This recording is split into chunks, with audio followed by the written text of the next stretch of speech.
Hello world, it's July 26, 2019. This is the 33rd Climate Change Emergency Awareness Rally. We're in Gettysburg, Pennsylvania, USA. Last night I watched Paul Beckwith on Environmental Coffee House, hosted by Sandy Scholes. I'm sure I'm messing up her last name. It was really a good discussion for an hour.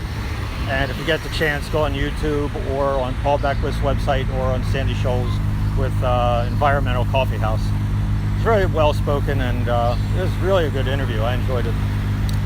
So next week's rally is going to be August 2nd at 11 a.m. here on the square.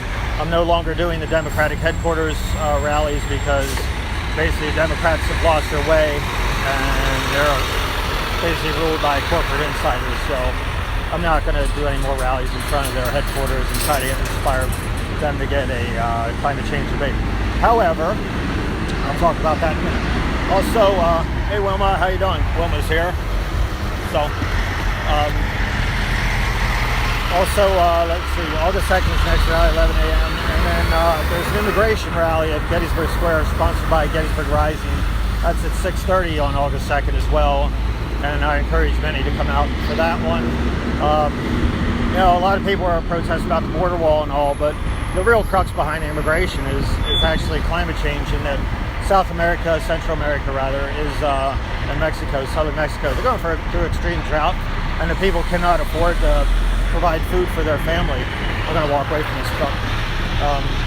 So right now, like any good parent, you would leave the area, you know, if you're starving to death and you want to take care of your kids.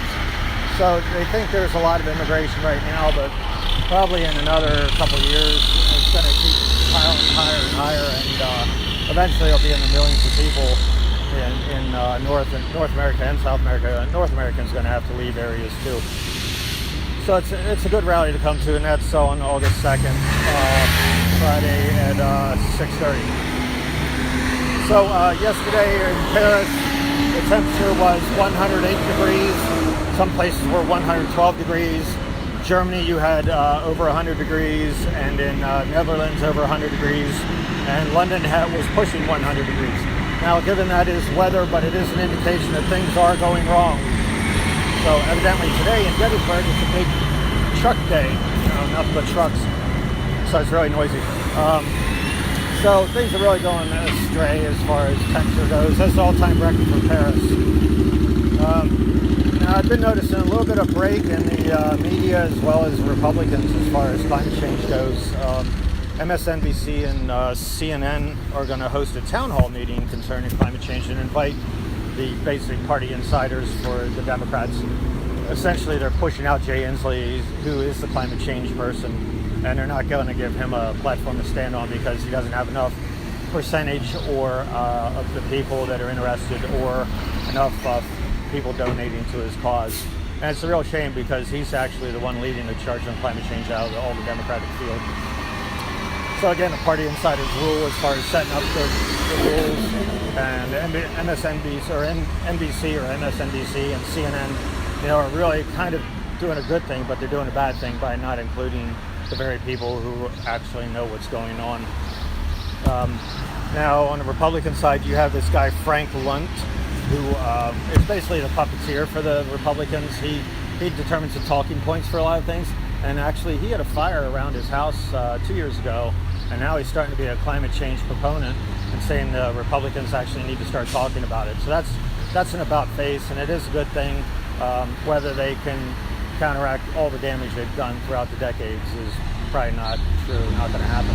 But at least it's a start. You know, all people are welcome, and all people got to get on board. Sorry about the noise here. I'll walk around the corner. The Amazon is still losing massive amounts of land per minute. And right now, there are 3 football fields per minute are being torn down out of the Amazon. So it's gone from a football field to 1.5 to 3 football fields a minute. And what's going to happen is they're going to hit a tipping point, and that the trees will no longer be a rainforest, and it'll totally change the rain patterns, which it already has done. And it will also change the amount of heat because they're near the equator, and it could get very, very hot down there and cause the death of even more trees naturally, as opposed to cutting them down.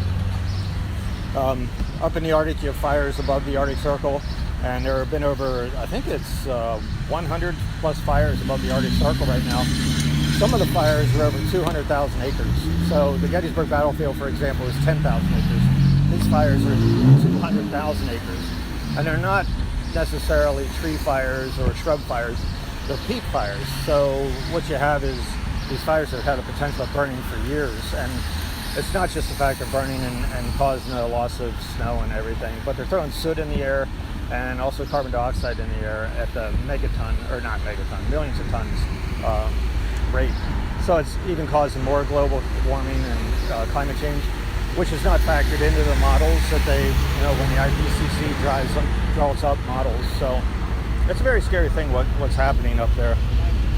So that's about the end of my talk. It is slightly positive in that some of the news media, the mainstream news media, so-called, is starting to report on things, and you got that one Republican dude, and maybe he'll cause a change within the party itself. So, anyways, next rally is August 2nd at 11 a.m. here on the square. So far we got 2, me and Wilma, and hopefully my wife will show up. Now it'll be a whole 3. And then, as I said, on August 2nd at 6:30 is the immigration rally sponsored by Gettysburg Rising. Hope to see a lot of people at both of the events. See you later. Bye.